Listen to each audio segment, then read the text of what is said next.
My name is Jon Alberdi. I'm the CEO of VIVEbiotech, a CDMO fully focused on lentivirus.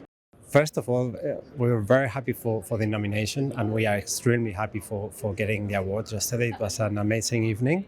We are very thankful to Phacilitate, to the jury, and we also congratulate the rest of the nominees.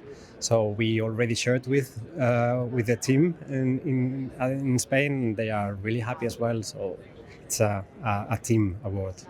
Well, we need to continue working. So we celebrated yesterday. We will share this again when we're back at home.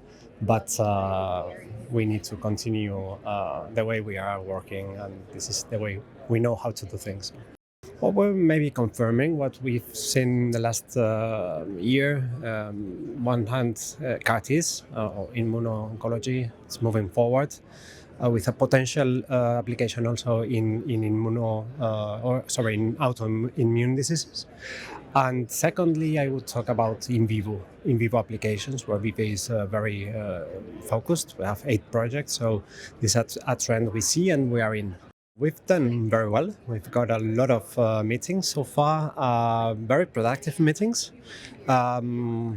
Things are moving. We've got very interesting meetings with potential customers, as well as with service providers. So very complete and very good experience, again, in Phacilitate.